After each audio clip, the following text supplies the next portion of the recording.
Oh, say y'all. Is Willie Green on the hot seat? We gonna talk about it. First took away. That's for this. Get your money's worth out. Well, we stumbled out the gate like Peace. It's me, it's Chaz, it's Ross. We in the building. We got some things to discuss. You got some Willie Green conversations, some Zion Williamson conversations, the Trey Murphy extension. But first, let's get into Birdsall. This podcast is presented by the Birdsall Lawfirm, the official injury lawyers of Pro Pels Talk. Birdsall Lawfirm is a family practice that has been a staple in the greater New Orleans area since 1963. Specializing in automobile accidents and slip and falls for the past 60 years, you can trust the Birdsall Lawfirm to handle your claim professionally while treating you like family in the process. The Birdsall Lawfirm is located at 918 Poydras Street near the Superdome. Give them a call today at 504-523-5413 or message them on Instagram if you or someone you know has been involved in an accident. Be sure to mention Boo Crew Media sent you to get your free consultation today. Once again, you can reach them at 504-523-5413. Yeah, shout out to Birdsall, man. Again, it's me, it's Chaz, it's Ross. Fire pulling up soon. Shout out to my dog Cole, man. No doubt out the gate. Hey, yo, please make sure y'all hit the like button. I'm not saying the other thing because that's filthy. That's filthy. Shout out to my brother Jermaine. He be back soon. What's up, y'all? How y'all doing? Chilling, bro. Chilling. Hell of a game. It's good to be watching basketball still being played right now, and even having some rooting interest, man. You know, I really wanted Ant and them to win that game, and they went ahead and handled their business. Yeah, same, man. That was like I hate to start the show on the wrong foot, but like you watch a game 7 like that, and it's really almost depressing for me because it just feels like we're so far from competing at that level. But we can spend this episode talking about how maybe one day we can get there, but it feels like we're a long way when you watch a game like that. Hey, we had the coach in the building. We had the coach in the building. Hey, hold on. Before we had like all those coaches in the building. Oh my God, that is exact. Shout out to Cole, man. Cole, shout out, congratulations. Man. You got his girl back, man. You know what I'm saying? We got to show love on that, bro. Like that's what we talking about. That's what this show is here to do. We here to reunite you with your flame. Check this out, y'all. You want me to renounce my throne? I'm no longer the king of Samunda. I renounce my throne. Before we get into the show, I gotta play this. I gotta play this flashback clip. Ross, you wouldn't know on this show, but check this one out. Can't go to that. Hold on, let me put this question. I know I already know what you, but I just seen it. You dumb fuck. Yes, I'm gonna tell you why. Because Brandon Ingram is a one-time All-Star in his third, fourth year in the league, and he hasn't been an All-Star since then. Karl Anthony Towns was a multiple-time All-NBA player, multiple-time All-Star, one of the probably a top 15, top 20 player in the league. Did you not just hear his fucking numbers? And look, at some point during that, like, bro, we've had to defend some crazy shit we just shouldn't have had to defend this season on this show. My bad, Lito. Go ahead. You good, man. I'm that's just still as funny as the first time I saw it. Yo, a report came out over the weekend, I guess, of coaches who will be on the hot seat this upcoming season. One name on the list shocked me. I think it was Taylor Jenkins. It was 5 in the building. You know what I'm saying? Check him out. My dog with the premium fitted. I like that. Taylor Jenkins, Chauncey Billups, which it's kind of expected, and Willie Green. And I'm gonna read y'all a little. I give y'all an excerpt of the exact quote. Green won 49 games in New Orleans, but enters his 4th season facing increasing scrutiny about his offense and player usage, especially the revolving door at the center position. A recent contract extension likely makes it unattainable to move on from him this summer, but a slow start next year could be a different story. I found a couple things in this blurb interesting. For one, his offense, increasing scrutiny about his offense and player usage, revolving door at the center position. That's kind of crazy, huh? It is pretty crazy, especially considering like you've had the same. Your center just played 82 games. It's not like you're not equal. Maybe they're saying he don't got the center that he wants, but wait, how many what's the revolving door? How many teams in the NBA would like start at a different center in each half this year? No, that's that's the thing. Barring injury. Barring injury. I'm talking about just a healthy, like they went into it and like, now we're gonna start this center in the first and this center in the third. I ain't never seen that shit done. No, I ain't never seen that before. Since I was 5 years old. So you know what? Maybe that's the revolving door they're talking about. Just dumbass decisions like that, but I don't know. And they made it seem like the staff, I would imagine, like, oh, well, this is what they're gonna be doing in the playoffs. They ain't even doing it in the playoffs. They ain't even really do it. Yeah, it's kind of crazy because in the playoffs, he played Jonas and he played him more than he did during the regular season, which is like, I don't like. It's kind of mind blowing. Like, I don't like. What is that? What was it? That had to be game one. Jonas had a huge game one, right? Yeah. Like, super aggressive. You had a chance to win. I think partly it was because of Jonas's play, right? Nobody really outside of Jonas had a big game at all. Yeah. I think Najee as well. Najee played well, but from my standpoint, Jonas out of your starters was probably the best one. And the frustrating part about looking at that is like you could have done that all season. That could have won you the necessarily one game that you needed to win to not be in the play-in.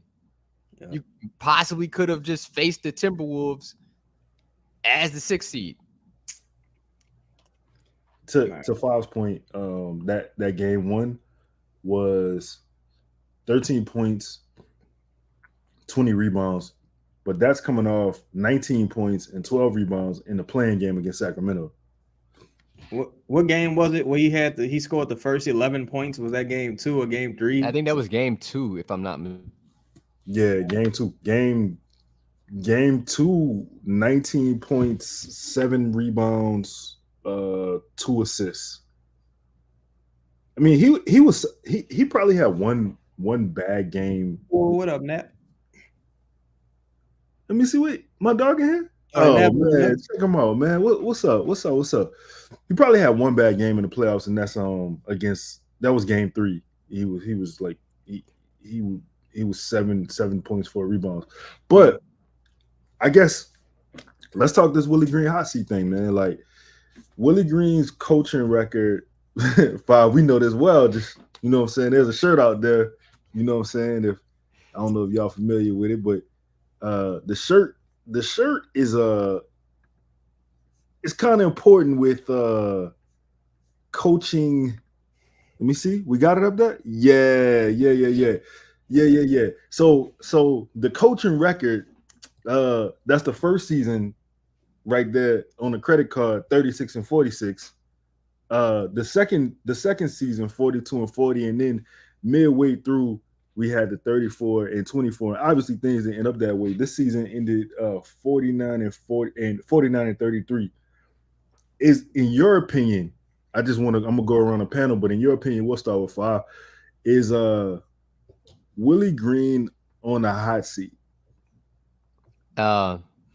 Is he on the hot seat, or should he be on the hot seat? He's probably not in the organization's standpoint, but from my standpoint, he should be. There was a couple, and record alone doesn't dictate that to me.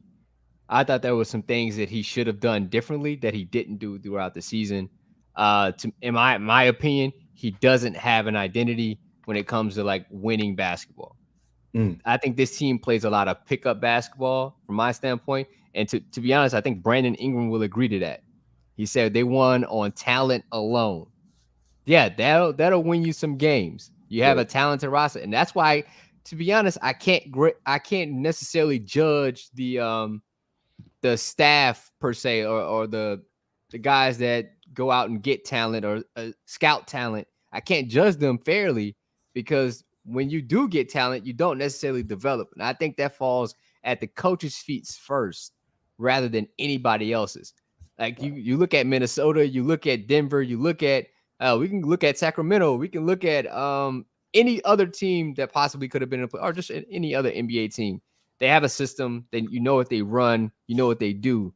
You look at the Pelicans, it's like they just hoop. They just, throw the ball out there and see how it goes.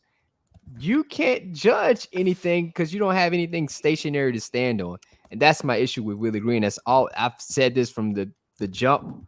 It's very, hard to judge his team because of that. I think he should be on the hot seat. Yeah. What you think, Ross? Yeah, and look, and this aligns. I think he is on the hot seat. This aligns with kind of what we heard through the grapevine last week, was that there was going to be more scrutiny on Willie moving forward. And then you see that report come out this weekend. So I think maybe this is one of those situations, where there's smoke, there's fire. I think that he is definitely on the hot seat. And he deserves to be. Folks who maybe don't follow the team as close as we do, we'll look at that record and say, oh, we went from 40 wins to 42, or whatever the numbers are. I don't remember, 42 to 49, and whatever it was in the first year. And that's sort of missing the forest for the trees. This team hasn't really gotten better offensively. Yes, offensive rating this year was a little better, but you got to remember that's compared to last year when you basically didn't have Brandon Ingram, Zion Williamson the whole year. You had a healthy Zion this whole year. Of course, we were going to score a little more points. Of course, we were going to be a little more efficient. But what you didn't see, to Five's point earlier, you didn't see any growth. You just saw like a little bit better talent on the court more often.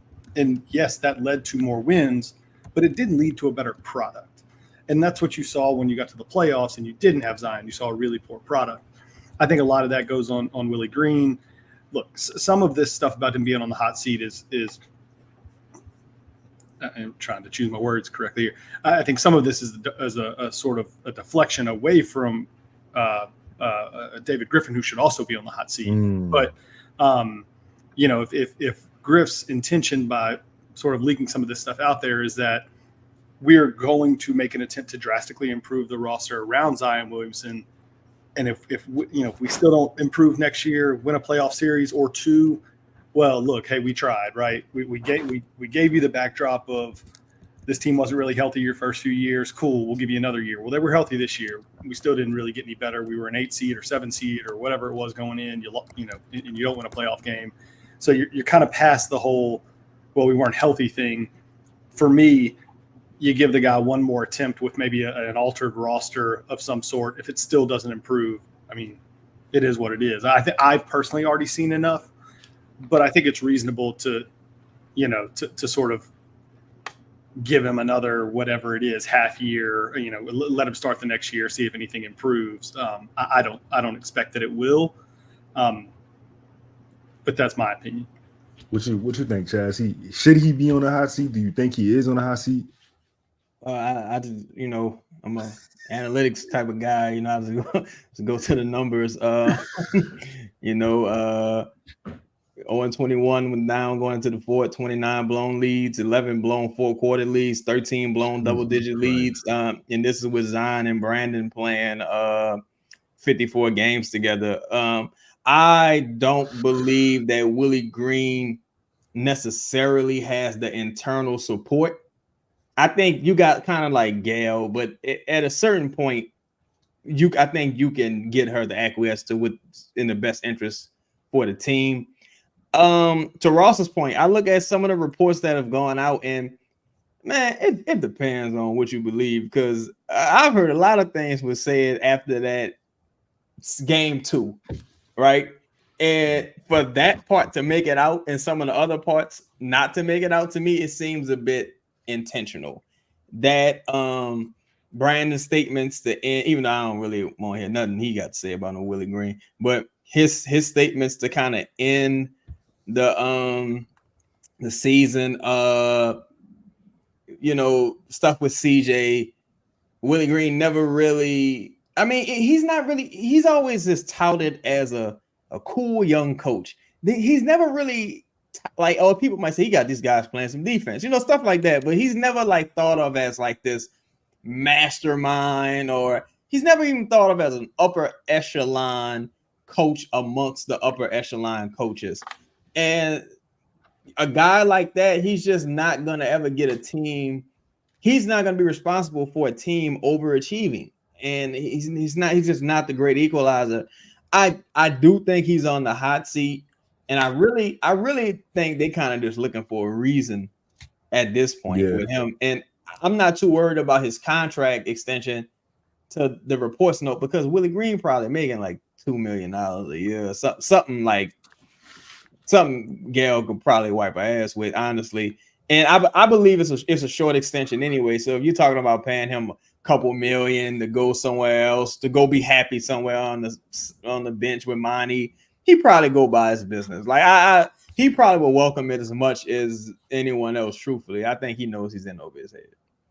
Say, hold on. Yeah. Before, like, you look at a guy like Chris Finch, right? Used to be a Pelicans assistant coach, right? Like his identity was like offense. Like that was his thing, right? Yep. Like that was his identity. He wanted to shoot a ton of corner threes. He wanted to get layups and corner threes, a lot of shooting, no mid ranges, right? Like that was his thing. His team led the season from jump as a top 10 offensive team and the number 1 defensive team. You can get guys to play defense even if you have an offensive mindset.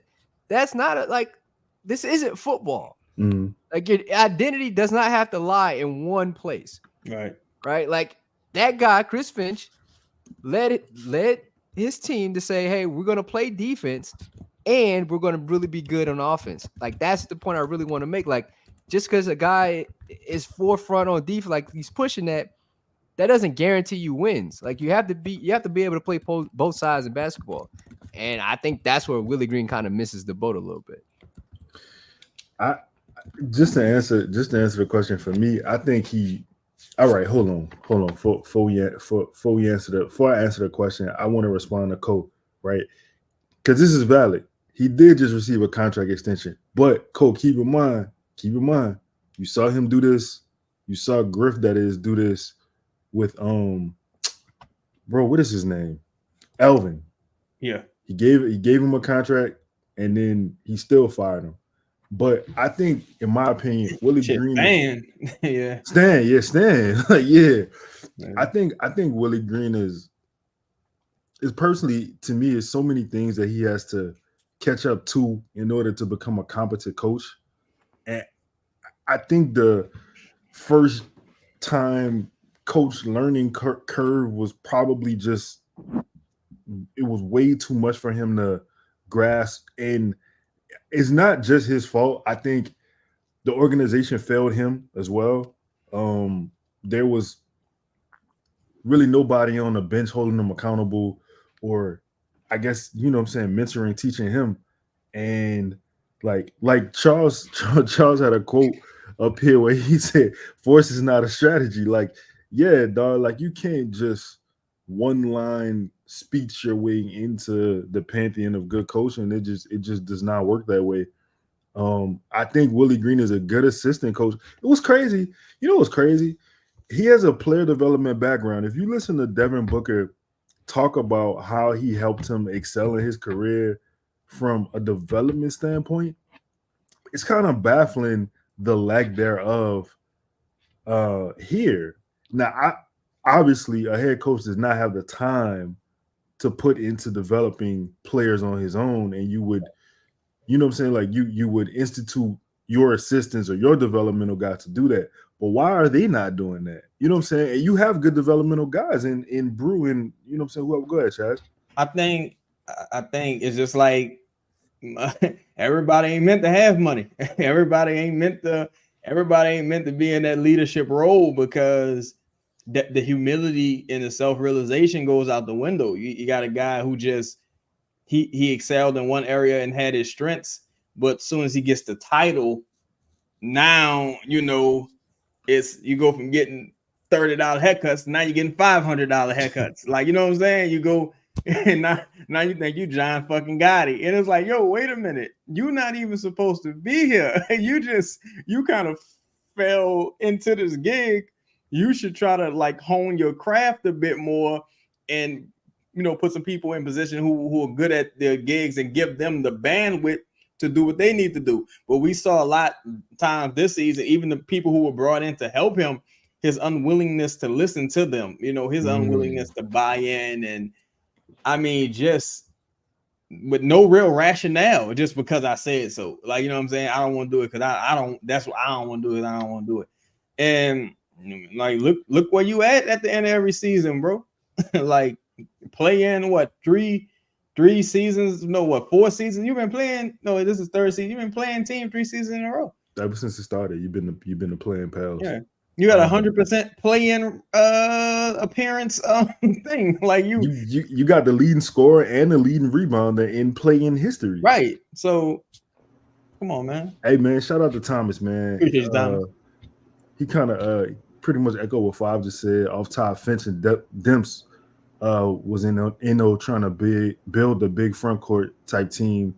Now they're doing it in Minnesota and winning while Willie is stuck on a small ball team that might be dying. That's an interesting comment because it does seem like small ball is kind of reverting back to the background, and you know what I'm saying? Like it's more of a like people are trusting height again. Yeah. I got a question for y'all before we move on to the next topic. We've been seeing a lot of leaks about Pelicans' potential moves, coaches on hot seats, players not getting max contract extensions. You think this is directly coming from Griff? I think it is. I mean, look, he's been quiet. I would say in the background. I think it's even been worse than in the background. I mean, I can only remember seeing or hearing David Griffin twice during the season. I want to say maybe once at the desk when we were in Dallas or Denver. That he went down and maybe they asked him a few questions during one of the broadcasts, and then it seems like one other time. I don't remember him doing any interviews. I don't remember him saying anything. And then the season kind of spiraled a little bit. Obviously, you know, some end of season comments, and now it seems like just in that 2.5 weeks between his comments at the end of the season and today, there's been, you know, to your point, a lot more stuff leaked. You're starting to kind of hear rumors and this, that, and the other. And I think it's different than it normally is, right? Like a season ends and there's usually this sort of, you know, you got the draft coming up, free agency shortly after. There's always kind of this noise, but this feels different. It feels more intentional. Mm-hmm. So I don't know this personally, but my hunch is that, yeah, it's coming from Griff through others, either in the organization or in the media. Yeah. To piggyback on that, like, Griff comes from a PR background, started in communications, was an intern for the Suns and kind of worked his way up. And like to go from communications all the way to, you know, president of or executive vice president of an organization, you still have built your bones in communication. Like, you know, people, you were in Cleveland, you probably know, you were in Cleveland while LeBron was there. So you were open to the masses at some point, pause, I guess. Like you might know every reporter out there at some degree, or you can get in touch with them. If you wanted to get a story out, you could do it easily. There's a reason why certain things get out in New Orleans and certain things get out nationally. Yeah. That's not by happenstance. Hey, yo, you saw a report also come out this week that Borrego is up he's in consideration for the Lakers job. Y'all think he got a fair chance at getting that spot? Oh, to get hired by the Lakers? Yeah. I think they probably thinking a bit ahead, honestly. I think the Lakers kind of done trying to appease LeBron, especially with LeBron saying he about to play 2 more years. I think they thinking a bit ahead with that. And they also looking for a person who they can kind of throw under this bus in the event shit go left. Like, you know what I'm saying? Like a LeBron, he always looking for the GOAT, always looking for a scapegoat. But I think I talked to Justin about this. Honestly, bro, I think this was kind of like the same thing with Trajan. Like, yo, if you can go find something better, go find it, because we don't really need you. We're not really using your services here. So if you can go find something, go out there and find it, bro, because it's ugly here. That's what I think happening. Yeah. Say, Ross, let me ask you a question. Let's just say inevitably Willie does get fired. Is there a head coach you have in mind? Like, is there anybody out there, maybe even if they have a job right now, you think would be a good fit for the team? Yeah, like I don't think you have to look far. I would just, to your point that you just asked Chaz, I would just take Borrego. I still think his philosophy offensively works here. I liked what I saw early in the season when we were actually implementing what he wants to do. So I mean, that's like the lowest hanging fruit from you. I think you have a viable option in house. And then if not, it's always hard to say who's like if Atlanta's. I doubt Atlanta is souring on Quinn already, but if they are, it's hard to say. I mean, you saw it. I mean, you said to start off the show. I mean, if old boy in Memphis is on the hot seat, hey, tell him to pack his bags, and it ain't nothing but a straight drive down 55. 55, we can have you here and set up in an office, and that ain't nothing but about 5-hour drive. We got you covered. So I mean, there's always people like that. I don't think Taylor Jenkins would be unemployed for more than about 5 minutes, but yeah, I mean, those are two names that just off the top of my head. Like I said, I'd really like to see Borrego in charge for a little while. I think he's got experience, and I think we've seen this team as a defense first identity. Like we've seen it now for years. Yeah, do they play pretty good defense? Yeah, they do. It hadn't done anything. I'm ready to transition from we know what we can do as a defense first, personnel wise and strategy wise. I'm trying to see what this damn thing could look like if we just flip that coin over. So I don't know. That would be the direction I'd want to go. Five, what you think? Hell yeah. I mean, I've been talking about James Borrego for a minute. I thought he would help Willie, to be honest. I thought Willie would lean more into just because they somewhat had a relationship. Like if you look at the teams in Charlotte, he got guys paid just by, developing them. He got Devontae Graham paid by developing him. A lot of quick stuff. I thought we saw a lot of side pick and rolls. That was a big, key for him. A lot of playing out of the mid post. Man, you seemed like you had the talent to do what James Borrego wanted to do, but it seemed like the shackles were put on him.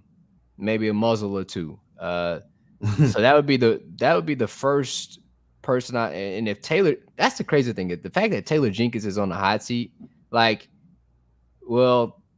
just gives you, what they call it in court, like a prerequisite or something like that. Essentially, this allows me the precedent, right? This allows me to put Willie Green on a hot seat because a guy like Taylor Jenkins that has dealt with way more injuries, way more probably scrutiny with Jai, probably better highs than the Pelicans, and their ability to switch, and he be able to switch his team and develop guys on the fly. If Memphis wants that guy going, fuck that. I take that problem if it's a problem. It just seems like a good problem to have. But you know what? And I want to add Chaz's point. You know what though? The crazy thing about that is, if you look at Memphis's expectations are obviously different from the Pelicans' expectations. Right. What they strive to be versus what you are okay being is completely different. Like it's a completely the organization obviously is run really different. And if that guy's on a hot seat with having Ja miss however many games he missed this season, he missed. I don't know if I can't remember last year, but I know he's missed a lot of time. Yeah. I don't know. Chaz, what you think about that? I think it has a lot to do with even the culture of the fan base. You got a team that grit and grind team that was a successful team for, success being relative, but that was a team that had a shot every year. They just never could get over the proverbial hump. Whereas with the Pelicans, they just happy to get invited, to the show.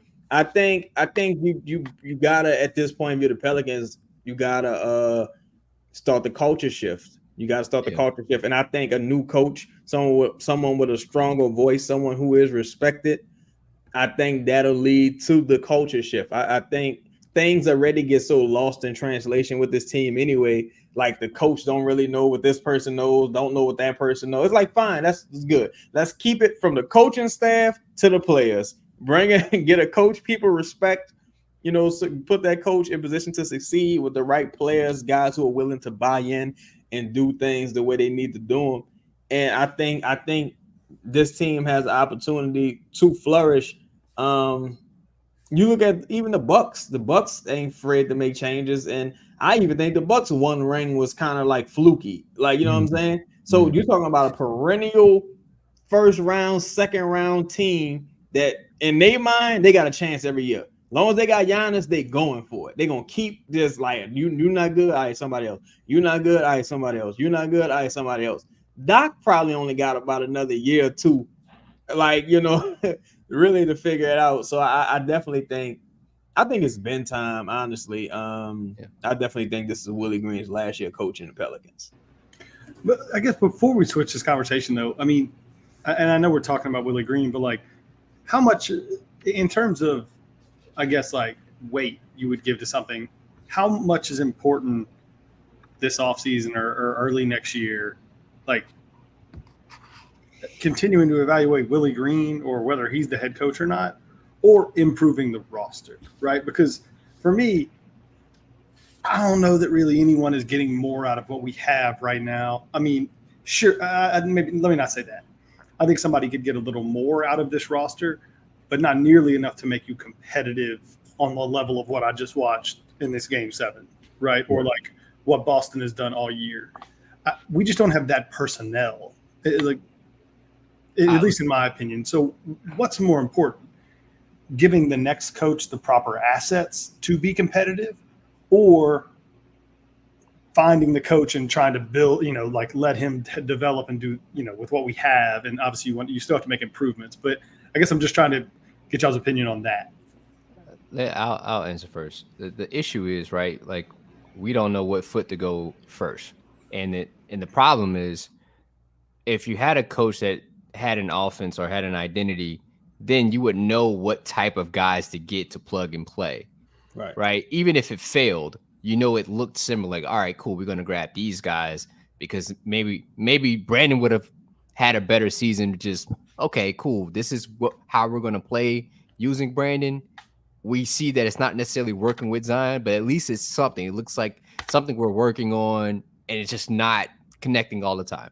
Cool. Then you will have an avenue to pivot and then change. The fact that you're just playing pickup is like, all right, you just need more talent because you're just trying to out-talent people. That's the way you're trying to beat other teams.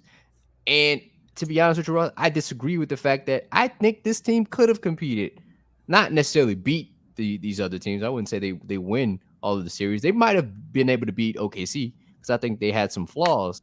But if you had a more serious offense or something that you can kind of run night in, night out, I think you give these other teams a go for it, a go at it. I told you early in the season or midway that Denver had some flaws. They could be beat. Just so tonight they got beat by a guy that that has that dog in him. I think I kind of undervalue the talent on the roster, and especially at the guard and small forward and in front court, right? So I think with a team that's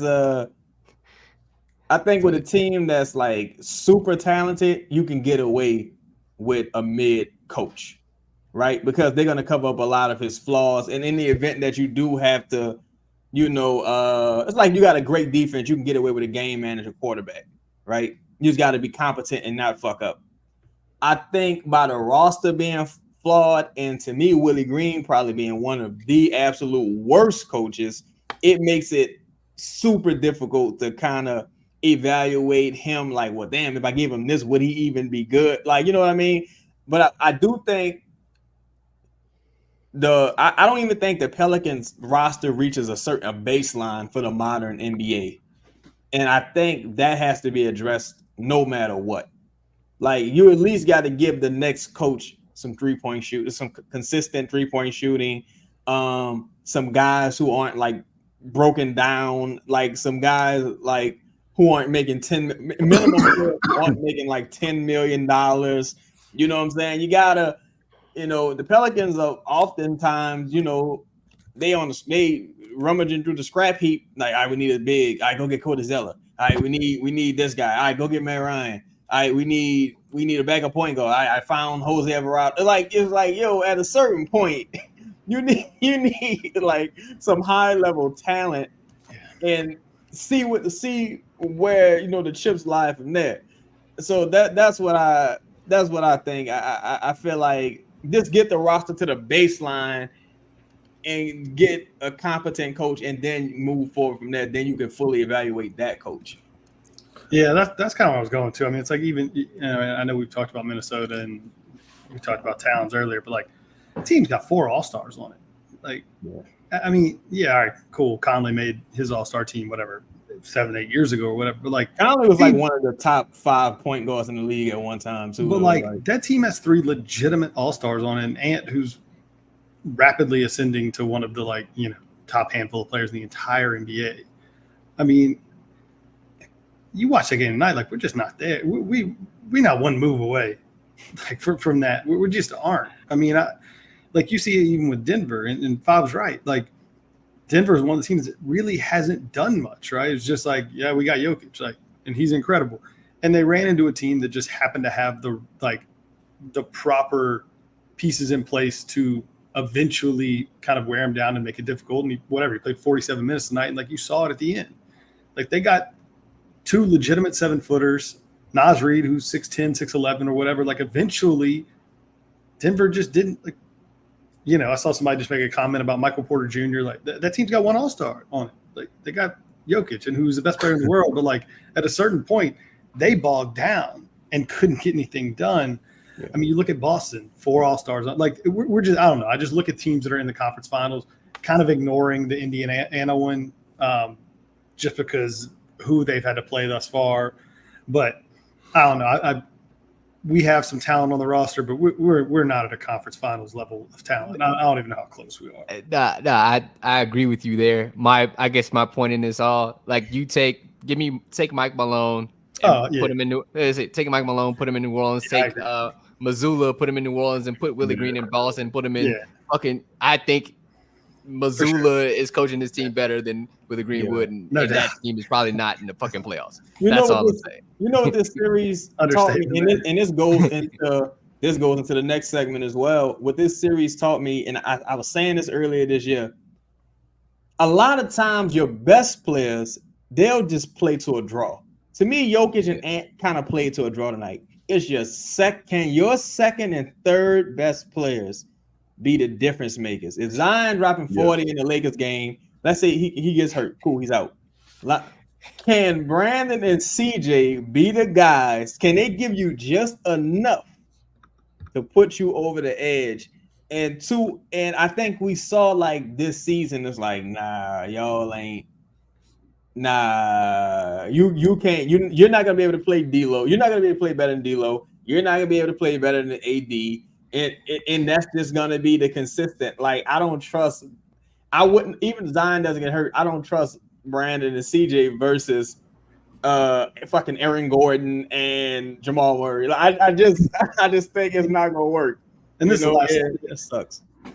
Yeah, like, the last thing I'll say about this point, and then we can keep moving, is that if you're gonna play if you're gonna play the way we're trying to play, you better have Luka Doncic and Kyrie Irving. Like, you better have 2 Hall of Famers that you can just say, hey, we're going to basically just play shit isolation basketball. But, like, we got, like, the 2 best isolation players in the world, basically, or 2 of them. And cool. Like, we're willing to live and die with that. Like, we don't have that. And so we can't play that way. And so I don't know. I'm interested to, we're talking about Willie Green. I'm interested to continue evaluating David Griffin. You say you're going to improve the roster. I still hadn't seen you do shit. So I'm real interested to see what that looks like in a month or 2. Yeah. No, I agree with you. I think Griff is tied to Willie, and I think that you know slow start both should be yeah Yeah. yeah both should be let go of their job. Yo, if I told y'all tonight Ant Edwards would go 6 for 24 to Chaz's point, and the T Wolves will win that game, and Jaden McDaniels will have 23 points, like you look at me like I was crazy if I told you they win this game. They I don't know, man. Shout out to Chris Finch. Before we move on to the next segment, I just want to say something. I don't know if y'all aware of it. You know, the defensive player of the year obviously is going to the Western Conference Finals. Shout out to Croissants. But did y'all know that Herb Jones did get one first place vote? He did not get one, not one. For all NBA? No, for defensive player of the year. Oh. I knew he wasn't gonna win, but my bad, Fa. No. I agree with you, bro. I think this is the issue with just how we grade or they grade like defensive player of the year. Think about the guys that are at the top. You got Wemby, of course, croissant dude, and I think who else is the third guy on that list? Who was that? Bam, right? A lot of those guys are help side guys. They're not like initial defender guys. And the tougher guys to guard in the league are the perimeter guys. Right. Like you're giving an award for guys just playing help side. Like most of this series, Gobert had to go play help side because Joker was abusing him one-on-one. Just like Embiid abuses him one-on-one. Sabonis abuses him one-on-one. But there aren't a lot of elite offensive centers in the league. So he gets to kind of skate because he doesn't have to guard the perimeter guys, which are the really elite talents, or there's a bigger group of those. And I was thinking about writing an article about Herb, like when it comes out, when he gets, first team all defense, hopefully, right? Like that's difficult to do night in, night out, to guard the Devin Bookers, the Jason Tatums, the Donovan Mitchells, the Larry Markkanens, now I gotta guard a different type of guard. I mean, you got Edwards, and then I gotta guard the quick water bug type guards, and now I gotta guard Shea the next. Like it's such a difficult thing to do night in, night out. I don't get why the perimeter guys don't get more love than the guys who just get to guard the basket and play help side. I think it's probably because the game is trying so hard to leave the big men behind, pause. Like it's trying so hard to kind of do away with the center position. So it's like this is their last saving grace. Mm-hmm. Like, you know what I mean? Like, and I mean, I think we saw Marcus Smart win. I know a lot of people didn't think Marcus Smart won it though. Yeah, like a lot of us didn't think he should have won that. But at that point, Rudy's reputation had kind of gotten bad. Mm-hmm. So it's like, we can't give it to him. So let's just give it to. And Boston had like the number 2 defense in the league at that time. They had Robert Williams. Right. Yeah, that's what I'm saying. They had Robert Williams. And he was in the conversation too. He should have won it. Yeah, but he stayed healthy. He probably should have won it. Bridges got second that year. Bridges was like a reasonable runner up. So it wasn't just like it wasn't just a total one off. Yeah. Like, we had this one guard or whatever. Like it was a one off year though, Ross. Yeah, it was one off year, 100%. Yeah. Man, I think they're trying to just throw him a bone, like throw the big dudes a bone. Pause. I did a show actually last night about Herb Jones. Just my outrage of him not getting one first. Like it was just this is nothing to do with the show. We're not supposed to be talking about this, but like we couldn't get one. He couldn't get one vote, bro. Your team gotta play better. Yeah, like I don't think it's a foregone conclusion that he's going to get first team all defense either. So I'm hoping he does. But I mean, you look at last year, Caruso and Drew were the 2 first team all defense guards. Like neither of them.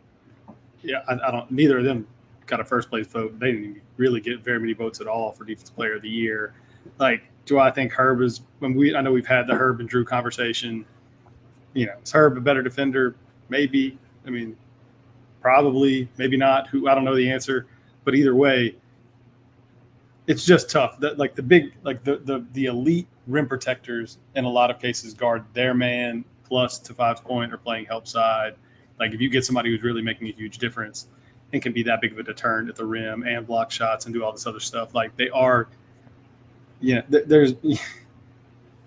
I mean, her look, Booker has gotten 50 on her a bunch of times, right? It's like, and I think sometimes that sticks in people's head. It's like, well, the really, really good guards have given him, can give him trouble.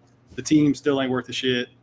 I think that is like ultimately what's holding her back from jumping from like he's a really nice defender to like, he's one of the very, very elite, should be in the conversation for defensive player of the year. Like, I think that's just the difference. If we were a 1 seed, he might have got some votes. Yeah. All right. My last point. Like, okay, he got 50 dropped on him by Book, but he shuts out Halliburton. Like, Halliburton didn't get right until almost this series. Like, he had almost like a Herb hangover. It was crazy. Hangover. That's dope. All right. but I agree with you, Russ. If the team was better, then he'll get more votes, and I think that's more the precipice we should be looking at. So listen, the next segment we doing is this Zion Williamson's team, and I'm gonna ask y'all how y'all feel about that. But before I ask y'all, I want to read y'all. I don't have the clip, but I want to read you the quote from November 13th, 2023. And I quote, "Last year we had a team meeting. Williamson said, we brought up some things I could do better, especially with buying into the program. It's tough right now. I'm taking a little back seat right now, and I'm trusting the process. I'm trying my best to buy in right now." Furthermore, went on to say, last year I was able to facilitate a lot more. This year it's kind of like I'm taking a back seat and letting everybody else get their rhythm and just being unselfish. So is this Zion Williamson's team? Like, what do y'all make of? How do you go from that quote to now this is his team? I think it's his team if Brandon's gone. I think it's his team if Brandon stays. The only reason Brandon is in the equation is because the amount of enabling that he gets from the coaching staff and the front office.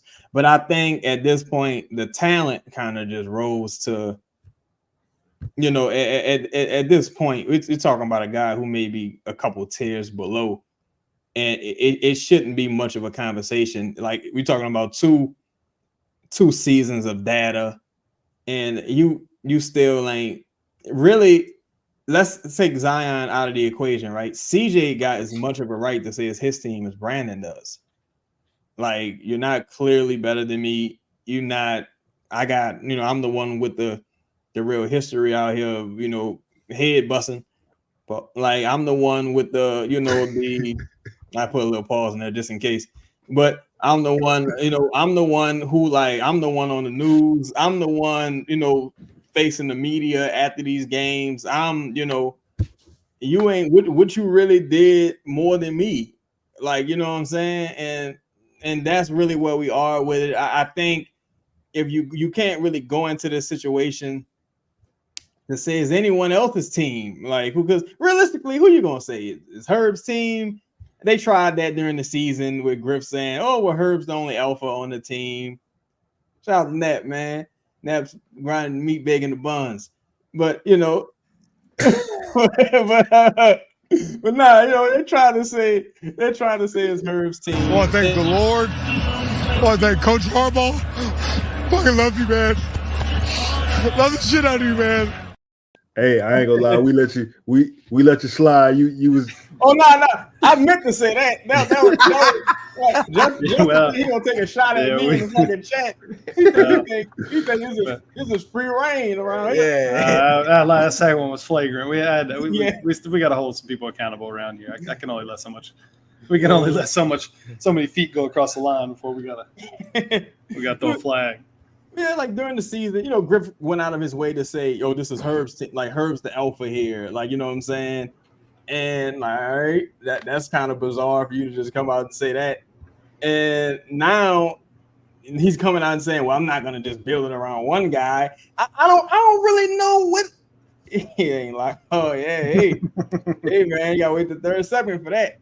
But yeah, so I'm working on this 98 Chevy the other day. I'll talk about that other time. But anyway, I think it should be. To answer your question, Lito, I think it should be.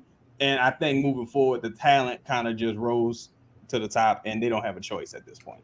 Right. Yeah. Well, look, for me, watching watching this series, it's Zion's team by like necessity, but I still find myself asking the question, especially seeing what Towns did this year, where a real alpha showed up, and he was very, very quick now to be like, oh no, he's the dude.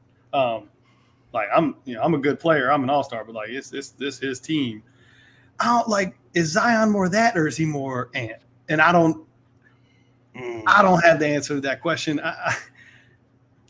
I'm not sure. Because I think I've seen times on the court where I've said oh yeah, he's that dude. And other times in the quote you just read and stuff like that, where I'm I just don't know. I don't know.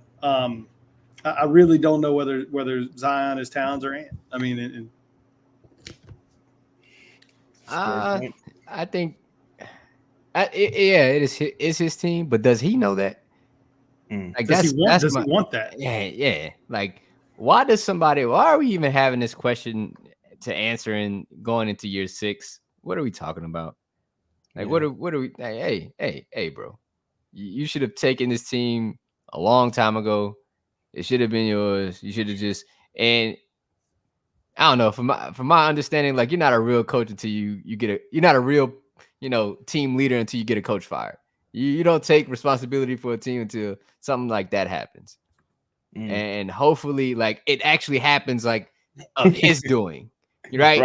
Not because of somebody else doing it, and that's when I used to believe that it was Brandon's team, because he got a couple guys out of here. Right? It is his responsibility. Yeah. But now it's all right, well, Zion's actually showed up. He's ready to work. He's hooping. And athletically or skill-wise, he should be the guy. But it's going to take Zion to say, nah, we're going to do things my way. I'm not going for no half-ass shit. We're going to get somebody in here that's smarter than me, that can coach me, that can push me, until he says that. Right? And I think Griff kind of alluded to that, in the media day session when he talked about, a guy just taking over a team. I think he was talking to Zion, but just never happened. Fab, I'm glad you said. I didn't mean to cut you off, but cool. I'm glad you said that, because not in hindsight, sitting there for media day, rehashing those statements that Griff said, I feel like Griff was shooting at everybody. At first, I thought it was just Brandon. He was shooting, yeah. He was shooting. He was shooting at everybody. He was, because you know what I'm saying. How you say, obviously Zion is the person who put the people in the seats, and you was kind of questioning that. You know what I'm saying? Now, I don't know if it was on some Willie Green calling them up type shit versus calling them out, but it felt like, now listening back to the comments, it feels like, I don't know, man. He was kind of, you know what I'm saying? He was kind of, but to Ross's point about Cat, man, everybody think they're a dog till a dog show up. Ooh. You know what I'm saying? And then you got to be like, well, nah, you got it. But what if it's because it may be the Cat and Towns. I'm sorry, the Towns and Ant comparison isn't perfect, but just looking at it more broadly, if you want to compete for a title, right? Is it more of an Anthony Davis type situation where Anthony Davis, great player when he's on the court, incredible talent. Mm-hmm. If Ant has to be your best player, your alpha carrying the team, I don't know what the results are going to look like. And so he needed a LeBron to turn into something else. And is it maybe even more of that type of situation where it's not everybody has that personality, and I just don't know. That's why I say I don't know if he's more Towns or he's more Ant. So I saw somebody put that comment. I pulled it up. It was he's got Ant's talent with Cat's mentality. That might be the case. I think it's a situation where I think it's a bit of both of those situations, and I also throw Joel Embiid into the equation because the similarities in their careers, the parallels, is kind of crazy to me because it's shocking how few games Joel played at this point in his career, like going into his 5th or 6th year. But to me, I look at Zion as a dude that kind of like been humbled by life on the court a lot, and that's what happened with Cat because Cat was the man. Cat just kept getting fucking hurt. Like he just kept getting hurt, kept getting embarrassed in the playoffs. That like what was it? Last season before last, him and Ant wasn't really getting along like that. You know, he's like the weird ass Popeyes comments that Ant got to respond to, and it's like it took some work and it took some humility, and I think both of them recognized how talented that each other were. So Cat, being the natural, like, what's the word? The natural lesser alpha, I don't want to call him a beta, the lesser alpha recognized, the more passive guy recognized the situation and took the back seat. Similar to Kyrie and Luka. Like Luka was like, look, this guy won a championship. This guy can score from anywhere. I'm great, but I still need to come learn from this guy. And I think with Zion, you wouldn't get, if he willing to take a back seat to a lesser talented guy in Brandon, I think if you presented him with an equally talented or a greater talent, his natural inclination would be to, oh, well, fuck, go ahead, do it. You know, I'm cool, do your thing. And that was kind of him in college as well. Mm-hmm. He was just so talented that he stood out. I think with Zion, no matter what, from an on the court standpoint, he's so talented, he's always going to stand out. Now, when it comes to vocal leadership and shit like that, that could just not be his strengths. And I think that's all right. But you got to recognize who you're dealing with and surround that player. Instead of like hoping he figures it out, go get Rondo, put him on the coaching staff, go get this guy, put these dudes in position. So he there's so many things Anthony Davis didn't learn until Rajon Rondo got here. Yeah. Like Rajon Rondo, I forgot what article it was, but he was like, y'all practicing after a second practice y'all having a morning practice after a late night game. You fucking crazy? Tell them you don't want to do that. And he's like, we ain't doing it. So then they just stopped doing it. Like you gotta have people, if you don't know better, you gotta have them kind of guys in the thing, on the team, in my opinion.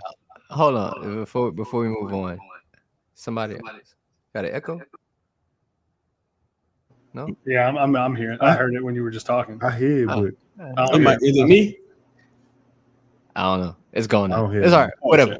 All right. So y'all brought up two instances. All right, you talk about Minnesota, right? You talk about Dallas, but also think about the coaches that are there, right? It always goes back to the coaching. Like Chris Finch never was like, hey, this is Cat's team. Yeah. Jason Kidd, although it was Luka's team, he didn't have to tell Kyrie that it was Luka's team because Kyrie knew. But although Luka let Kyrie do what Kyrie needed to do, because he still figured out that I need to learn from him. And I think Jason always pushed that, like, all right, we got Kyrie, like he's won a championship. I've won a championship as a player too. Like he understands what it takes, and they lean, like you can look at their post-game videos, how they're like talking about and talking through things. They allowed Kyrie to low-key breathe there and kind of make his mark on that team. You look at go ahead, Lito. No. Finish. I'm saying, like, you look at Minnesota and they knew it was Ant's team. It just took Cat some time to realize it, right? And they were just gonna give Cat time to grasp that understanding. And look at their relationship now. Like they're doing post-game, interviews. Like Ant's telling everybody Cat's the most talented offensive player on the team. He just has to stop fucking fouling. Like he's telling the media that while Cat's sitting right next to him. I don't care who you are. That is super powerful. When have we seen Zion and Brandon do a post-game interview together and they're talking about what each other needs to do to win a basketball game? It's like I'm sorry, go ahead. No, go ahead. No, it's like the elephant in the room. Like you just can't critique it. And bro, most relationships don't work Yeah. Relationships don't work if there's not a two-way street of pause. I was about to say no, I'm not even gonna say it. I don't have to pause it because I ain't say it. Listen, relationships gotta work in a way where it's a marriage. You gotta be able to have the ability to communicate with your teammate to say, hey, look, you gotta do this better. Like Cap be doing some idiotic fouling. I worry about him sometimes because I think sometimes it feels like his game, like he a little slow. Like I don't know exactly like what's happening. I see like, bro, he had a foul night. I can't think of the exact play, but I was just like, why did you do that? He had a turnover. He threw the ball out of bounds. What? Why did you do that? You could have just called timeout. But anyways, the fact that the youngest dude could come in and call the older veteran player out, multi-time all-star veteran player. Yeah. I you know what I'm saying? Like, I think this is not a one-off. This is a one-off situation though, because Ann is just a special dude, like ability and personality-wise. He just got that charisma where he can do that. He could walk in the room and just be the guy. Speaking of charisma, he does make some great off-the-court choices in life. Hey. Yeah. What a tape. Go ahead, Josh. No, when I saw the Luka and Kyrie thing last night, the first thing I thought to myself was, I thought about something I said earlier. Because this whole offseason, I was like, Brandon and I don't really get along to the point where it's going. That's one of the major issues. And then I was like, I don't give a fuck if they get along. They just don't fit. Like, it just don't work. And I really think that if you like Zion and you like, yo, I'm at my worst, I'm way better than this dude. His what's the word I'm looking for?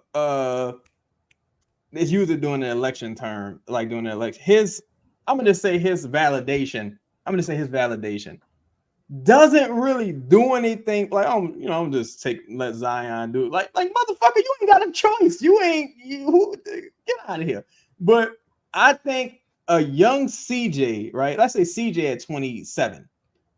I think it would mean so much more from a motherfucker like that, or Dame saying that, or even like Giannis tried to do that with Dame, tried to make Dame feel comfortable. Like, oh, this is Dame's team. I'm here to support him. Mm-hmm. Like, him to come out and say that is even, crazy. I just feel like the organization spent too much time acquiescing to lesser talented players. Like, no offense to Larry, but I don't care what Larry wants. I don't care that Larry wants to play. Like, no offense to Jose, I don't care what Jose wants. Like, I don't really care. Like, well, I think we should do this. Like, that's nice. We, get the ball to Will and go chill out somewhere. Like, I watched the OKC in final game yesterday versus the Pelicans, and I'm just like, no, the levels to this. Just on an individual level, I mean, not even like team. I'm talking about like Jalen Williams is going to be so good that and he not like talking smart to Shea. He not like, yo, I need the motherfucking ball more. It's like, no, Shea the man, this is what we doing. The fact that this is still even a thing at this stage, it's just like what the fuck, bro? Like, what the fuck? I don't even know, man. I hope they seen the writing on the wall and some of this press stuff is true, but this is the season of grain of salt. So you gotta take everything with a grain of salt right now that's out there in the media. Hey y'all. Oh, hold up. First of all, the like button. Press it. Yeah. Press the like button. Please. We appreciate you. As Jermaine would say, it helps us with the algorithm. Press. Say, I can tell y'all something. I know we had a show. We talked about DeJounte. We talked about, this is like literally now what we're supposed to be talking about, but when do I ever listen to that? We talked about DeJounte. We talked about Murray. I just want to say I've sold myself on Darius Garland. Shaz said something just now about CJ at 27. He played like CJ at 20 years older than me. He looked just like CJ, dog. Yo. He looked just like him, bro. For real. Oh my God, bro. His game is incredible, bro. Like I watched a lot of, I've seen him play basketball before, but like more recently, I just started watching a lot of film on him. Like more so his All-Star season, a couple of his games, this shit, bro. That dude is fucking good. You talk about elite guard play, the ability to the one thing I like about his game is he don't settle. If he got food in front of him, he attacking. He not settling. He not taking a bad shot. Even his mid, like the shots that he take, every one of them were a high percentage. Either a three, a lob. He was getting guys open. He was passing. Like he just incredible, bro. I just envision him with Zion and the shooters that the Pelicans have. Pelicans got to make that move. I'm with you, Lito, but it's gonna go back to CJ's problem. CJ's problem always was the over dribbling, right? Like who's gonna, and Darius has that problem too. Yeah. Like who's gonna be the guy to keep them in check? Who's gonna set the parameters for this team? Like, all right, bro, all right, you do all that, you fuck up, all right, you coming out. Who's gonna have the balls to do that? Yeah. Like, who's gonna set these parameters for this team? I think even with the as we go into the trade segment, it's like I view Darius Garland as that elite third option type of guy because I don't feel like the second option is available right now. But here's the thing though, he's the perfect elite third option, and if you could get him as a third option and have Trey. Let's say Trey ascends to be a second option, or if Trey stays as a high-end third, fourth option, you good. Like you good. You just still on the quest for that second option, and I think that's a good spot to be. You still got CJ's expiring salary, still got Larry Nance, you still got things you could do to go out there, be it at the deadline or next season. Because if they start talking about Devin Booker or some guys just become disgruntled in their situations, and you kept some of your powder dry to go after them, that's when you say, all right, fuck it. It's been real, Herb. Fuck it. It's been real. Whoever, I got to go get Devin Booker. I got to go get the real deal second option. And now I got this crazy top heavy team. And that's how I view it. Like now. I'm glad you just said that last part, Chaz, because I keep going back to watching these last couple series, and I'm like, if we got to make a move, but if you burn through all of it to get Garland, like, where does that leave you? Like that, I don't, that don't really leave you long term, and that would other moves have to be made if you want to get that's an incremental move, no doubt, right? But it's like hitting the double. Yeah, but Darius Garland isn't bringing you from a play-in team to we're gonna see y'all in the conference championship. I just don't after watching Minnesota and watching Denver. OKC ain't getting worse. OKC got more money to spend than you, and they got more trade assets than you, and they got more picks than you. OKC is not getting worse, not by a long shot. And so it's just when I look at all that, I'm like, you almost got to take home run swings. Ross. Ross, you just who you thinking? Trey Young? Who you thinking? I don't know who it is. I don't know who it is, but I don't know. He just had this conversation. I know, but my opinion on it is when I sit here and watch it, really who I was thinking about was Murray. We kept having these conversations about Murray. DeJounte? Yeah. And I'm like, that's cool and everything, but I don't know that Murray moves the needle in the big picture. Does he make your team better? Absolutely. We'd be a better basketball team. But I don't think he has us competing with Boston or with Minnesota, or some of these other teams. I just don't know. I don't know. I hope we make a move for Garland and Al. Don't get me wrong. Yeah, I'll shut up. I'll let you go 5. But in terms of thinking about the big end goal, is Garland the big end goal? Because We're not going to win a championship next year. We're not going to. I'm not even talking about next year. I'm talking about 2 years from now. If you burn through that, and that's what I'm saying. If you burn it all to get Garland, I don't know if that's it. I don't know if that leaves you in any better spot long term. I think it leaves you a better spot financially, and that's good enough for me. Okay. That's the only reason. You're gonna lose this trade, regardless of who you get. You're gonna lose, right? You're gonna give up a little bit more than what you want to give up for something 100%. Less. But I think that gives you some room to allow Trey Murphy to ascend and figure out who the fuck he is. If Darius Garland, if it's DeJounte Murray, even if it's Trey Young. I think that allows you to really test who you have and who did you draft and how do you develop. Also, with that, I think bringing in a coach now resets everything. That way you don't have the pressure. Griff talked about OKC never having the pressure to win. Well, if you just get a new coach, reset a little bit, reset expectations, I think you do yourself a service by doing so. Stop trying to win this trade, because you're going to lose. Get what you can and move the fuck on. I agree with you. But I think to get the players that we're talking about getting, you got to get them more than Brandon. And that's why, for me, it's not isolated to like just replace Brandon with X player. If you're talking about Garland's and Trey Young's and some of these other players that we're talking about getting, to me, it's more complicated than just like swapping Brandon, because you're going to have to dig deeper into the asset chest, I think, to get some of those pieces. And that's what worries me. That's all I'm saying is I don't want to hinder our chance at winning 3 years from now, because I'm making an early judgment here, but like, I don't see Trey Murphy ever being like a legitimate second option on a championship team. Herb is definitely never going to be a second option on a championship team. I don't think Garland, to Chaz's point, is a number 2 option on a championship team.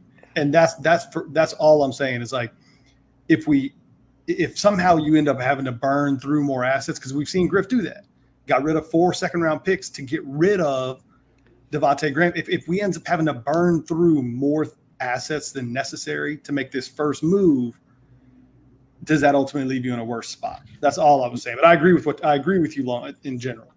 Lito, hold up before you respond.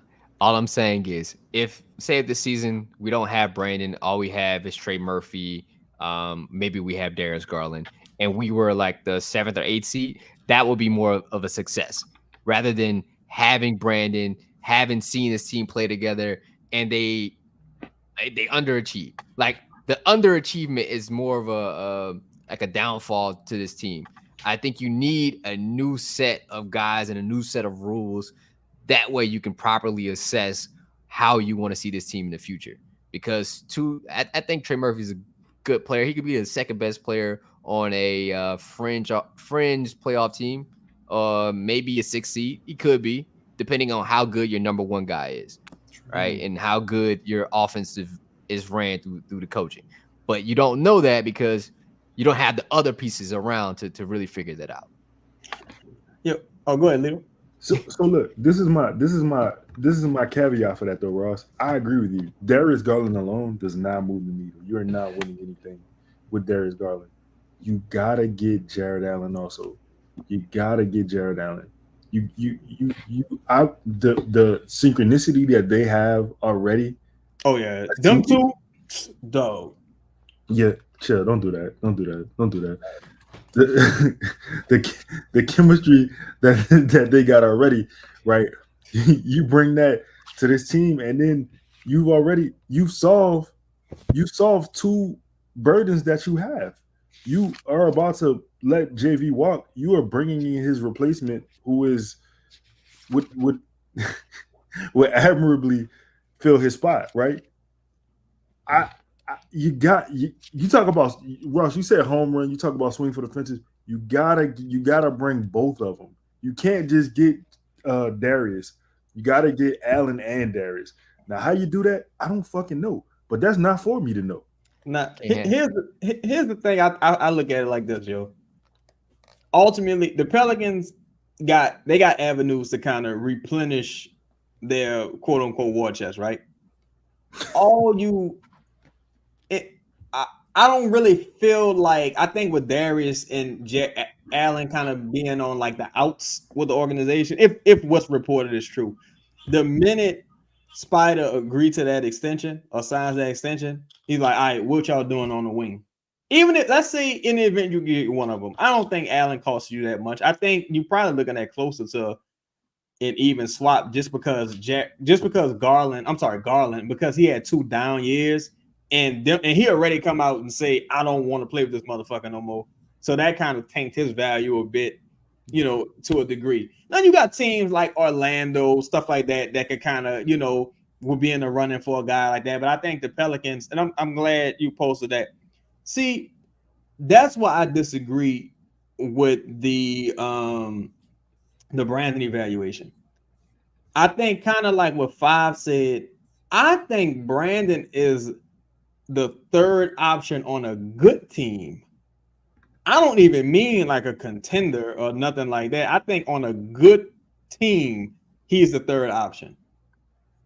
So I think if you replace that with a guy who's a better fit, and by proxy, it's like the tide that lifts all boats. Like you got a better fit, you got a playmaking guard. So Trey's going to be a little bit better because he's playing with Zion now. Zion's going to be a little bit better because he knows he's the guy. Like it's going to be just more synergy and just a better general fit. If you can find a way to get Allen and Garland, regardless of the cost, because you still got CJ and you still got Jared Allen to flip for another 2 years. Still got CJ to flip for another 2 years. Still got Jared Allen to flip for another couple years. In the event that you could package those two in a couple of future picks, shit, you looking at who the next disgruntled guy. That's $50 million right there for whoever that next disgruntled guy being. And not only is it $50 million, it's $50 million in expiring salary. So hypothetically, if you're a team like Phoenix and Booker wants out and you ready to just reset everything, you got this Bradley Beal motherfucker here, you got, wherever Kevin Durant at, and you just ready to reset, you got $50 million in expiring salary right here with CJ and Jared Allen. Let's talk. Like, you know what I'm saying? Holla at me. And you can have 4 future picks. Like, let's do business. So I don't think Garland will cost that much, like, just because of what's happened in the media recently. Yeah. Shout out to 504 Deal. I guess before we get to the last segment, y'all want to do the last segment, the Trey segment first, or do you want to do the questions in the chat first? We can do we can do the questions. I think we all kind of know how we feel about paying Trey. We can do the questions. Yeah. All right, man. Let's see. Shout out to John. Appreciate you. Pelicans really missed out on Chris Finch. Yeah, brother. Yeah. We know that. Chaz, you might have to play this video again, by the way. Shout out to Donald. Who needs Nas Reed when you have Larry Nance? God damn. I don't know what to tell you. Let's see. LeDerrick 15. I missed the last show because the power was out, and it was also out the amount of days. Yo. You know what? I heard they had a bad storm down there, so there was a lot of thunder and a lot of lightning.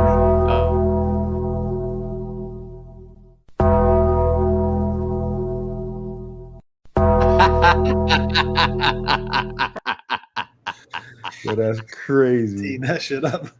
That's crazy. LeDerrick, glad your power back on, big dog. That motherfucker is gifted. Oh, good. Hey, that boy good. Please have Jesus. Hey, it's a show just got done watching another historically bad franchise go further in the playoffs than the Pelicans have. First time since 2000 on KG's birthday too. Picture that. Wow. Yeah, on KG's birthday. Oh yeah, man. Shout out Donald again. Y'all video from 2 weeks ago. Actually, that's Chaz, man. That's all Chaz is at 23,000 views. Oh, that's our shit, man. I appreciate you, Don. Appreciate you, bro. Let's see. We let the Wolves become better than us. Yeah, cool. Yeah, I don't. But just in response to that, again, everybody, and I'm not saying that their assets couldn't have been better utilized, but the Wolves took a swing and they were widely criticized, like pretty much across the board for what they gave up to get Gobert, and then even into last year for the fit between Gobert and Towns, and they stuck with it, they committed to it, and it's paying dividends. Like, shout out to the Wolves because they made that trade, and a lot of people shit on them. Yeah. And for real. But they took a swing, and yeah, that's look, there's more than we've done. We won't even make a minor trade at the All-Star break. So you got to, at some point, you got to put some chips on the table. Please hit the like button. We going through questions right now. If y'all have anything y'all want to talk about, you know what I'm saying? We've been on an hour 20, but if the fellas feel like it will, you know what I'm saying? We got maybe 10 more minutes. See what's popping. If y'all got any questions, hit the chat. Shout out to Charles, man. Willie's inability to coach up defense from offensive-minded players is why he needs walking. I don't remember which one of y'all it was, but one of y'all just made that. One of y'all were making that point earlier about how Five. I think it might have been you. You said the Wolves were 10th in offense, first in defense. They're top 10 in offensive efficiency. They're number 1 in defensive efficiency. And Chris Finch is an offensive guy. And the fact that he can get his guys to play really good defense, even before, like, you can say Gobert got there and it kind of changed. I think they were still like top 15, right? Like, they were progressing to be better defensively. Gobert just shored everything up. And they already have, Jaden McDaniels, right? A defensively gifted guy that, tonight had 23 points, right? Like, he can score a little bit. He leans more towards the mid-range, but catch and shoots got better. He shoots a lot of corner threes, right? That's because Chris Finch wants him to shoot. Like, things just make sense in Minnesota right now. They just don't here. Oh, man. Some guy, respect. Trey, Russ, how you feel about this? Trey Young with CJ probably wouldn't work. Probably wouldn't work in comparison to what? Like... to what we have now.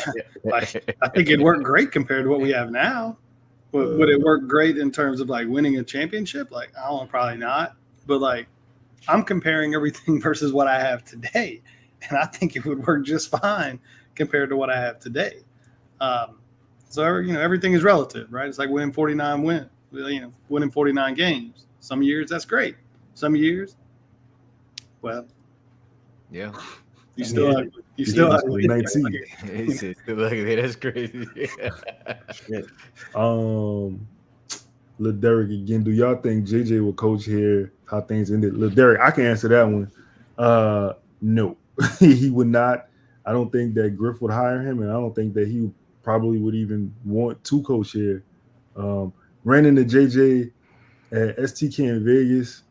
Shout out to Justin. And JJ had glowing things to say about the city. He loved the city. He said he loves the fan base. He even loves the players on the team. He said he just has a problem with one person. I'll let you all try to figure out who that person is. Along the same vein, I was just gonna pull this one up because I know that you guys have talked about Rondo. Obviously, you just had one question about JJ as a head coach. What do y'all feel about bringing on another first-time head coach, potentially, obviously, if you were going to change off of Willie Green, bring in another first-time coach without a ton of experience, like a Rondo? I think it would depend on that coaching support system and the players on the roster. I think that because of what your goals are, you gotta get some experience, like, to just out the grip. But I would love a brain like Rondo on that first bench. Like, I think you need his basketball intelligence. You need that tenacity. You need a guy like him or Boogie in the locker room. Guys who, like my point earlier, it's one thing to have respectfully, it's one thing to have Larry Nance and Gary Temple coaching you up. Like, it's another thing to have a motherfucker who's with the Boston Big Three and Boogie, who was arguably the best big in the game when he got hurt, telling you, yo, this is what's happening. I've been the best before. I've been to the top of the mountain. This is what we doing. That's why Kyrie gonna listen to Jason Kidd. That's why Luka gonna listen to Jason Kidd. Like, that's why Shea was listening to Chris Paul. you gotta get them dudes people respect in the building. Like you gotta get them in the building. But there's been a lot of instances. Go ahead. I'm sorry. No, I'm just gonna say Rondo's, regarded as one of the best basketball minds in NBA history. One of, at least. LeBron considered him like it's probably wasn't what with me. Like he trains his kids that way. People say the same thing about him. It's like you don't hear like disparaging stories. Like you don't hear different stories about him. No, you're pretty much the same one. He's an asshole. You got to get people that are, ingratiating that kind of like coaching, right? Like he's not gonna sugarcoat shit with you. So I think to Chaz's point, like, now you gotta have the right players if you want and staff if you're gonna bring a guy like that in. Yeah, I was just gonna say the only thing that worries me, you've seen some of this first time, like former player, first time head coach stuff fail too, right? Like, I mean, I don't know how like respected Steve Nash was. That's one that immediately comes to mind. Is like just didn't work out. As, a guy that I thought might do a good job. And so you're right in the sense of alignment between ownership and management. Like support is huge in those scenarios. Like, doesn't always work with former players. I think the issue, even with Willie Green, Nash, what was it, Silas Jr. or Silas and a couple other guys, it's like you can't be no pushover. Like, would you look at Ime Dog? Like, he's not like he a serious motherfucker. Like, and even Jason Kidd, like Missoula, a serious motherfucker.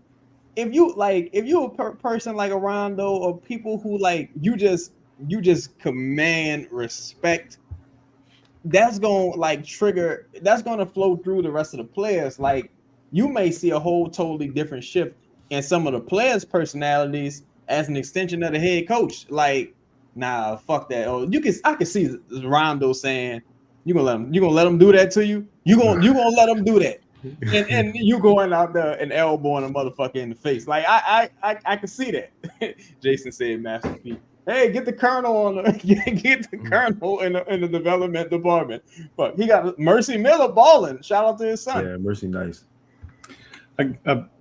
Before we go on, we saw Mike Malone in the post game press. I don't know if y'all saw a little blur. I saw it. Yeah, it just got asked. Somebody asked a question. Was like, how do you feel about how do you like reconcile losing the game in series, after being up 20? And he basically was like, it's a stupid fucking question. He's like, we lost. Yeah, he was like murmuring under his breath, like, stupid fucking question. We lost. Season's over. We lost. That's it. Like, I don't give a shit about being up 20. Y'all saw an serious answer, guy. Yeah, I did. About Jamal? Yeah. Yeah. See, I had Jamal in handcuffs. I had him in handcuffs. Nah, Ant lying a little bit. Jamal had like 20-some points. Yeah, it was on the first half. It was on the first half. He locked him on the first half. He locked him up in the third quarter. Yeah, there he did his fourth quarter. Let's see. Tommy Jones wants to know, is Najee coming back? Anybody want to take this question? I feel like we all know the answer. I don't think he won't come back. Go watch the last show, Tommy. Hell nah. Go ahead. Yeah, but watch the last show, Tommy. Let's see. 504 Dio wants to know. Well, he's saying defensive player of the year is a big man award like MVP is in the NFL. That's a good comp. That's a good analogy. Yeah, that's a good comp. Shout out to Charles. Zion is second. Zion is the number 2 Chaz was talking about that can swing the series. We need a top dog. Oh, that's interesting. Okay. I kind of go back and forth with that line of thinking just because I don't think there is any of those top dogs. Like your top dog may not be the most talented player. Yeah. Like even in that the Kawhi series. Now I'd be remiss if I say Kevin Durant plays, Golden State wins that series. But even then, Kawhi was the best player, but Kyle Lowry he's the top dog of that team. Like he's the alpha on that team. I don't think if you mean talent wise, yeah, I guess. But as far as like personality, they don't have to necessarily be your best player. It could just be your third fucking best player. He's just a beast, and everybody listen to him. Like that's like Jason Kidd, New Jersey Net days, right? Like, yeah, I wouldn't say he was the best player on that team, but I think people ran with what he said moving forward. Just gotta find. And I think you could arguably say second or third best player on that team. But what he said, Richard Jefferson and Vince Carter went with, and everybody else did too. Yeah. No doubt. Chung, Zion has talked glowingly about JB. Haven't heard him talk much about Willie. Just throwing it out there. Chung, we know. we know, Chung. We know y'all probably will know too soon. Let's see. Rachel Allen. What's up, Rach? What up, Rachel? Would y'all be mad if Zion left but came back to win a championship like LeBron? No. That boy not coming back if he leaves. Yeah, that's how. Let's see. Shout out to Rob for watching the show. I like old boy from the Wizards that was featured the other day. I love the Adam. Yeah, Denny. Shout out to Denny. Denny nice. Yeah, Denny is nice. Denny put up what 30, 40. Yeah, 40 against the Pelicans. 43. Oh, yeah, I set sideline for that one. Yeah, I 43. Check him out. Hold on, one more time. What you did? I was nowhere. Right. Hey, the film don't lie. Shout out to Cole, man. Mike. Yeah, shout out to Mike. Shout out to Cole. What power forward do y'all want to replace Larry? That's a great question, man. I was looking last night at the free agency class. I think if you wanted to do like center by committee or power forward by committee, this is a solid class. You got guys. It's not gonna be no great names. You got guys like Cornette out there, good situational second, third big. You got guys like can't afford Drummond probably, but Drummond, Hartenstein. You got a couple guys out there. For the backup forward, man, I think you got to trade for a dude that could probably mimic some of what Zion can do. What I mean by that is just scoring. Like, I see what happened with PJ Washington this year. Would have been ideal backup for like what you got going on. So if I'm the Pelicans, I try to whoever my backup for is, the motherfucker got to score. He got to score. He got to rebound. He got to be like Bobby. Oh, Bobby Portis, I think, is a free agent. Also, yeah. I would love to get a guy like that. Perfect. Yeah, he would be perfect to get on this ride. And he bring an attitude. He bring a sort of chippiness to him. Bobby from Arkansas, so he used to the South. Yeah. That's like one of the gang capitals. Oh, crazy eyes. Yeah. Laugh like Bobby look like the dude who cut my neighbor grass across the street. Shout out to Scott, man. Is Zion back to 100%? Scott, I wish we knew, but the thing about this team is they don't give you information. You didn't get information on Griff's extension. You didn't get Willie's or Trajan's. All we know is that Zion is alive. Shout out to Flight Mizark. Yeah, man, we did. Yeah, they are. They are better than us. Yeah. Big Swole wants to know whoever wants to take this one. Can we get Miles and Nick? You mean Michael or Miles? Big Swole. Oh yeah, I think you mean Michael. I think Michael more expensive than Garland right now. Cause they kind of made their bed in that situation where by them turning down Houston offer, now you gotta get a crazy offer for him. Like if you were gonna do that, you gotta get like 4-5 picks for this motherfucker. Didn't they turn down Houston's like before Jalen Green would start going crazy? Yeah, Yeah. That's right before. Ooh. I was listening to all their pick stats. I was listening to their podcast. They were sick. You know what? Like, hey, you know what?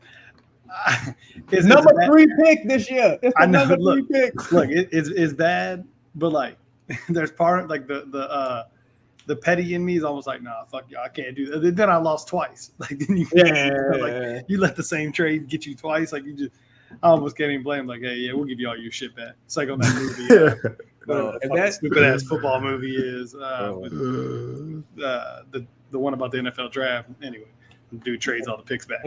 Imagine if that number 3 pick turned out to be a fucking baller, and you turned out Jalen Green or Sagoon or whoever the number 3 pick and like all your picks back. Like, oh man.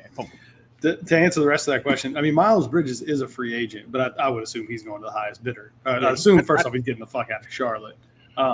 They said But Mike stayed. They said they got like a handshake deal on an extension, supposedly.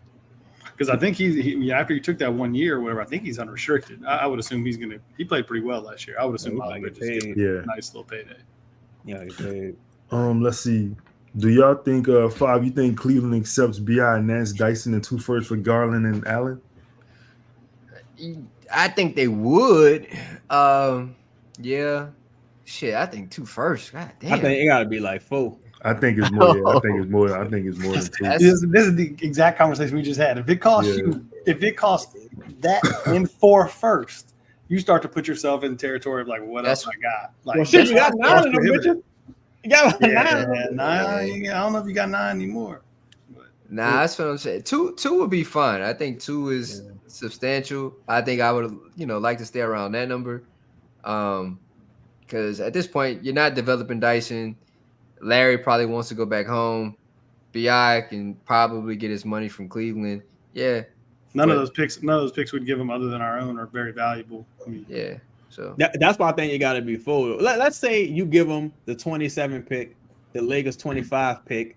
I think we got another one of the Bucks. I'm sorry, you give me the Bucks pick, 27 pick or whatever pick, the Lakers 27 or 25 pick, and you give them 2 of your own picks or whatever other one of the Bucks swaps. To me, that ain't shit because when I trade, because in my mind, I'm trading Jared Allen his last year with CJ for that guy or for a bunch of like really good role players and probably some picks. So I ain't really tripping because we know that's you, Chaz. That's you, bro. You are forward thinking, bro. You thinking about that.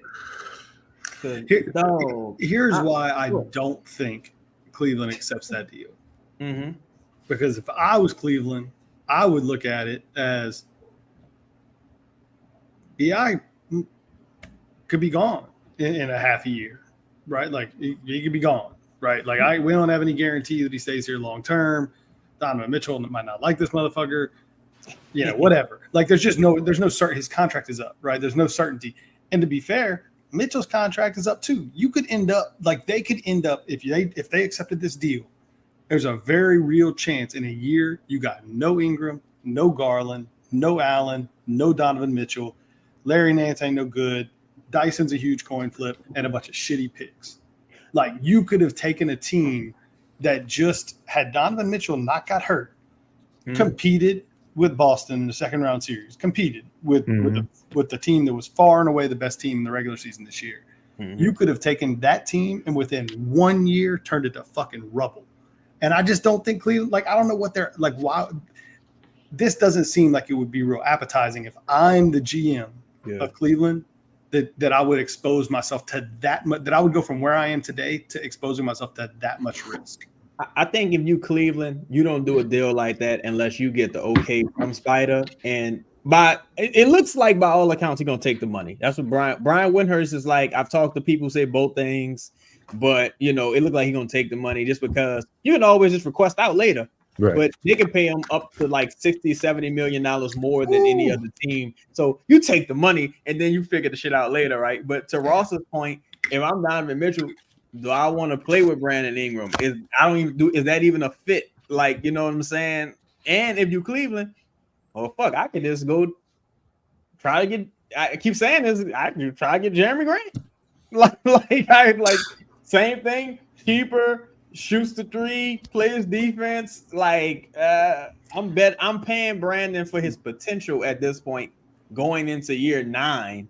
So on an expiring. So I'm either gonna max him and just deal with it and see what happens, or that's why I think you would have to give them a bunch of picks so they can or you have to give me something more enticing than Larry. Yeah, or her. It's like a couple picks or Hawk. Like you'd have to give me something that I'm like that I could get it. Yeah. This is I don't know if this is it, because if you're Cleveland, I would like you could take Garland and Allen to your exact point that you're saying something that we could do. Take CJ and Allen in 2 more years down the road when they're both on expirings. If you really want to get rid of those dudes now, It's about spider though. But you could go big game hunting with that. Like you could go big game hunting with Garland Allen in your first round pick this year if you really wanted to. Brandon, Nance, Dyson, and a couple first ain't big game hunting. That's fishing in the kiddie pond. Like see, that's the fucked up thing that the situation the Pelicans in and the league is in, because ain't no big game really. Like, and that's the thing. It's like, because the cat shit, I think that shit is dead. Like, I thought it was a possibility. Now, if you could say, hey, I'm going to get Laurie Mark. I want Laurie. Well, you look crazy, motherfucker, getting Laurie Marketing back.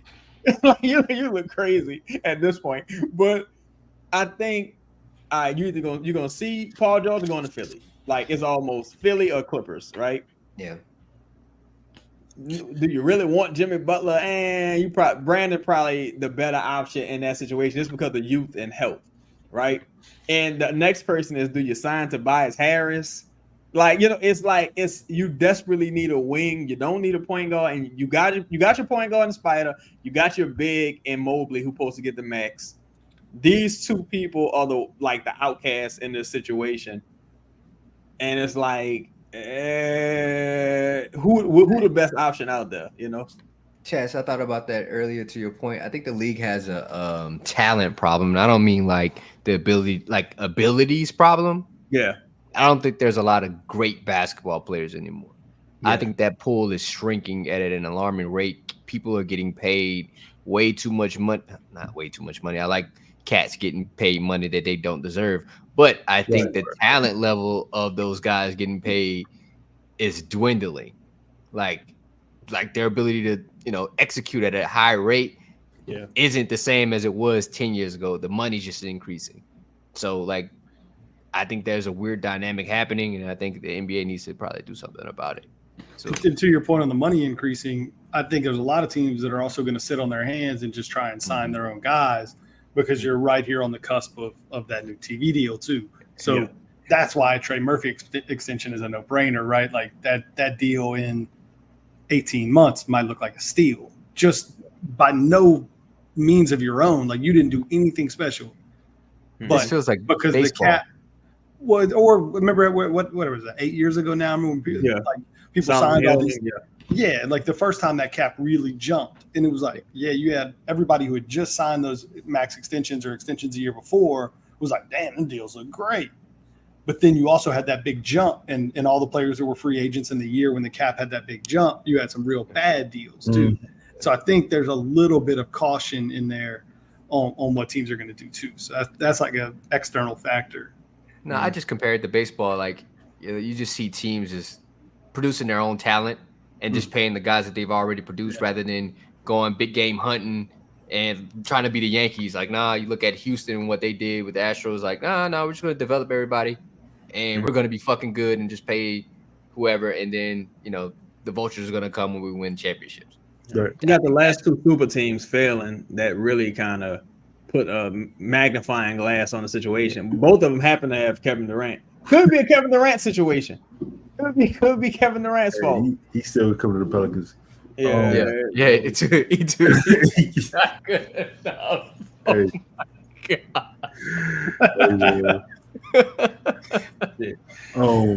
Let's see. So let's get through the rest of these. So we an hour and 45. Man, fuck that, Lito. We done went through enough of it. All right, cool. I'm tired. I gotta drive. I'm going to Florida tomorrow.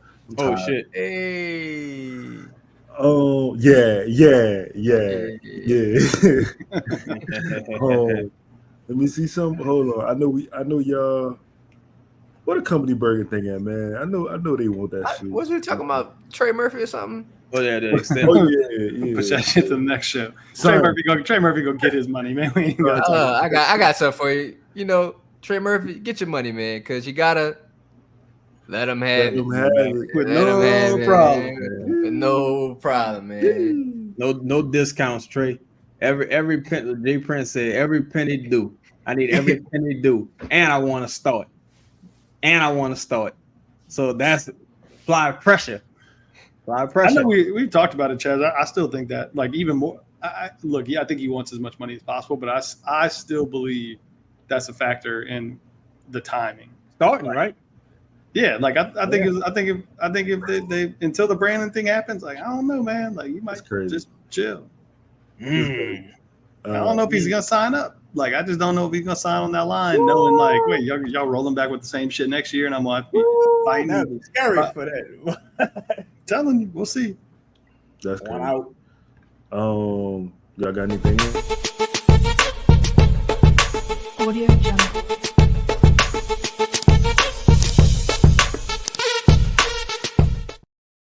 Shit, man, that's crazy. I ain't gonna lie. That's fly. That's fly. That's fly. Shit, I ain't really okay. Yo, the Wolves, the T-Wolves went on a 33-9 run today. And it had me thinking that's real Pelicans-esque of the Nuggets. That's incredible. That's an incredible way to lose a lead. Nas Reed locked Joke up.